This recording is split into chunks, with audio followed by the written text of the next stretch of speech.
Hello hello hi everyone. आज चाहिँ हामी दाजुभाइ ब्रेकफिल्ड आइपुगेको छ होइन। आज बुद्ध जयन्तीको दिन। हजुरहरूलाई पनि बुद्ध जयन्तीको शुभकामना। अनि हेलमेट बोकेर हिँड्नु भएको छ। हेलमेट बोक्नै पर्ने हुन्छ, फेरि यहाँ चोरी हुनसक्छ।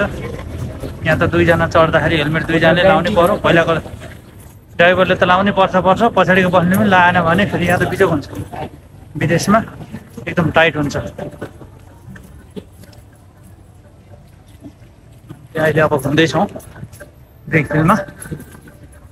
यहाँ चाहिँ हरेक किसिमका, यहाँ चाहिँ हिन्दूहरू बढी भएकोले गर्दाखेरि यहाँ चाहिँ सबै फुलमालाहरू, मन्दिरको दर्शन गर्नको लागि फुलमालाहरू चढाउने सबै ठुलो सपिङ सेन्टर छ। त्यहाँ एउटा लुलु मनी भन्ने छ, त्यहाँ मात्रै भनेको हरेक देशमा, यहाँबाट हरेक देशमा पैसा आइएमई गर्न सकिन्छ। भरपर्दो लुलु मनी भन्ने ठाउँ।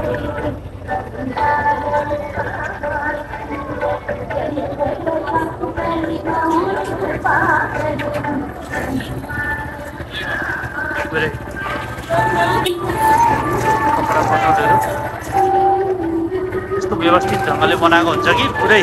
चिचिन्ना भन्छ, सिमी, बोडी, भेन्डी लिएर हरेक किसिमका साग। यतापट्टि रसबरी, निम्की, हरेक किसिमको। यतापट्टि भित्र मार्केट। यहाँ चाहिँ सुन्दरीहरू रहेछ। ए एउटा सुन्दरी पन्जाबी ड्रेस होला यो। के ड्रेसहरू आज हामी चाहिँ यो ब्रिकफिल्डमा चाहिँ यो बुद्ध जयन्तीको आज भनौँ न बर्थडे भनौँ न, जन्मेको दिन पारेर चाहिँ यसो ड्युटी सकेर घुम्न आइएको। खासै चलफल त्यति छैन भन्दा पनि छ, नर्मलै छ। यसो एकछिन घुम्ने हो। अहिले टाइम भएको छैन होइन, यसो टाइम पास हुन्छ। टाइम भएपछि रमाइलो हुन्छ। केही खाने हो, अनि खाएर गइहाल्ने। चटपटे पानीपुरी हो। आज के अरे कोठामा पकाउने कार्यक्रम होला जस्तो छैन। पानीपुरी किन जाँदैछौँ, कसैले मागेको थियो पानीपुरी। यहाँको पानीपुरी तर गुलियो क्या, गुलियो। नेपालको अमिलो पिरो पाउँछ।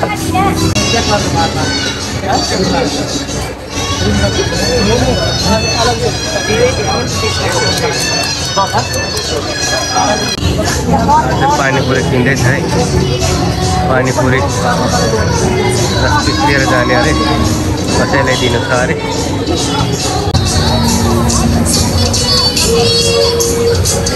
पानीपुरी पर्खिँदै थियो दाइले चाहिँ।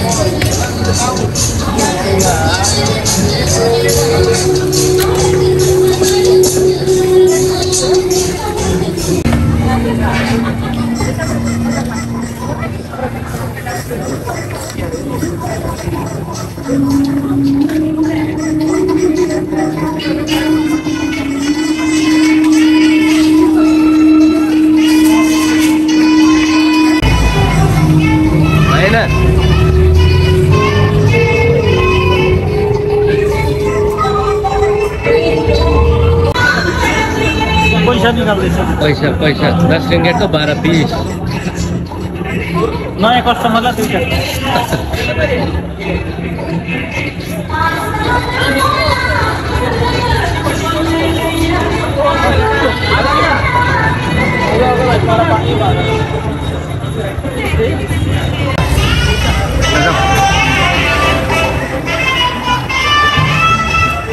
फर्किँदैछ हुँदा यता हुनुहुन्छ। अब हामी चाहिँ एक गाँठो हेलमेट बोकेर पानीपुरी दुईटा फ्री। अहिले चाहिँ यसको गाडी लक खोल्दैछ। गाडी त लक गरेन भने फेरि सम्झिने पानी छम्किने मात्रै हो। यहाँ मलेसियामा कालीहरूले कुदाइदिन्छ एकैछिनमा। त्यस्तो महँगो गाडी देखेपछि त झन् एकैछिनमा रमाउँदै बेपत्ता पारिदिन्छ।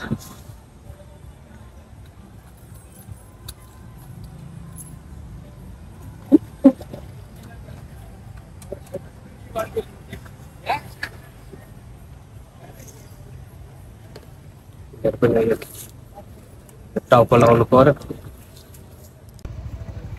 हैन।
नेपालको जस्तो हुँदैन बाटो, यहाँ घुमे पुरै ट्राफिक। हेलो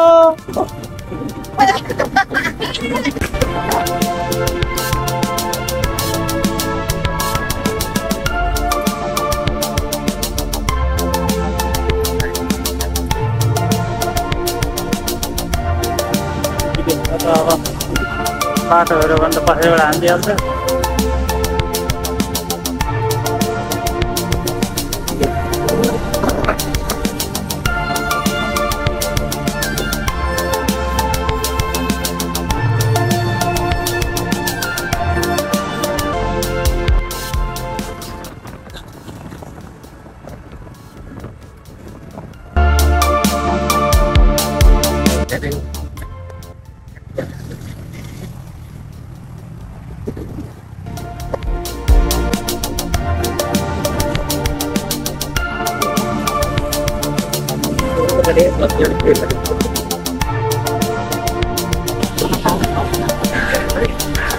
एकदम राम्रो खाना होटल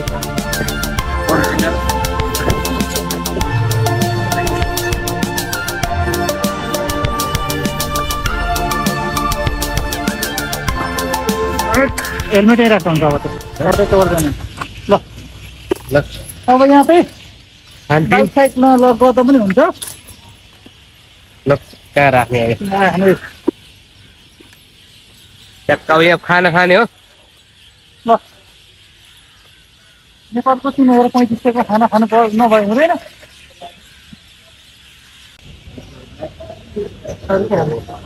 के खाने ग्रेभी खाने जे पनि ग्रेभी चिकन अब क्याबेज क्याबेज बन्दा बन्दा खाना खानु लाग्यो। चिकन ग्रेभी प्रकाश भाइ चाहिँ माग्दैछ। कति खाने त्यस्तो खाने के खाने गर्दा हुन्छ के खाने सेवा त्यति आउँदैन त्यति हो। एकचोटमै त्यो आउँदैन।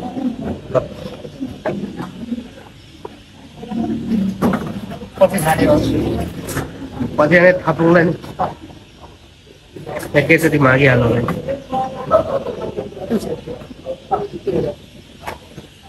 हाम्रो खाना आयो नेपालको 2200 नेपालको 2200 अरे हिसाब गरेर यहाँ ल्याउनु भएको छ।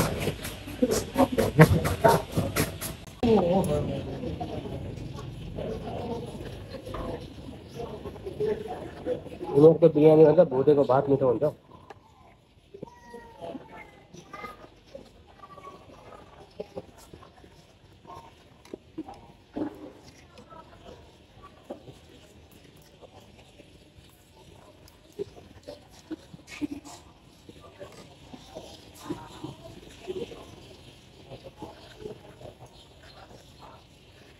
अहिले पछि सर म त बिजी छु बाहिर छु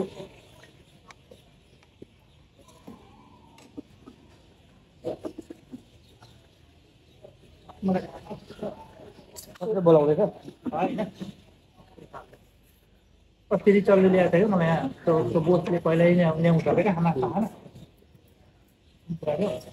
यो फेमस हो नि पिनाङमा पनि छ नि है पिनाङमा सुरुमा हामी यस्तैमा आएको थियो ड्राइभर लिएर गएको थियो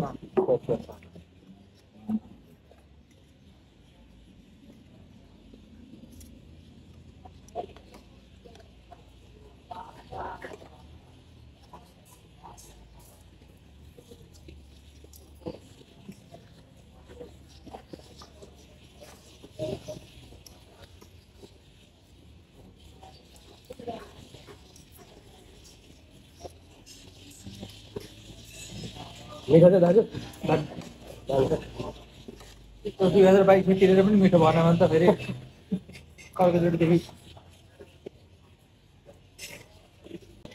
हाम्रो हेलो होइन हामी त फर्किसक्यौँ आज आएको राम्रो लाग्यो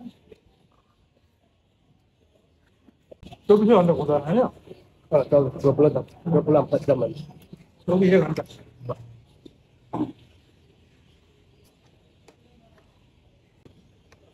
विदेशमा बस्दा बस्दै नेपाली खाना बिग्रिसक्यो अब यहाँको खाना नेपालमा गएपछि के खाने यहीँको याद आउँछ झन् झन् 9 वर्ष 10 वर्ष भइसक्यो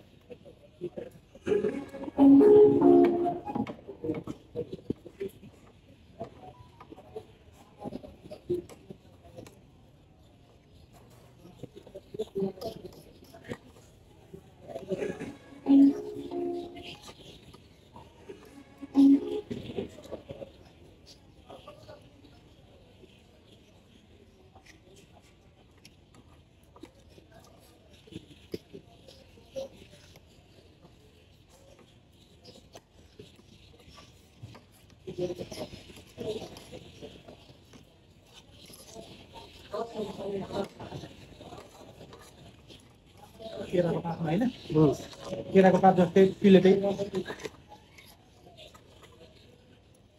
मैले त ठुलो बढी भयो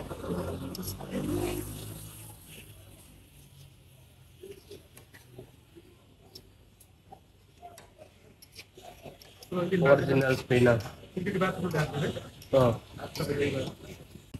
चाहिँ यहाँ खाना खाएर निस्केको छु जहिले यहाँ चराहरू यसरी हल्ला गर्छ यहाँ चाहिँ रुपियाँहरू अनि हाम्रो चमेरा चमेरा हो के हो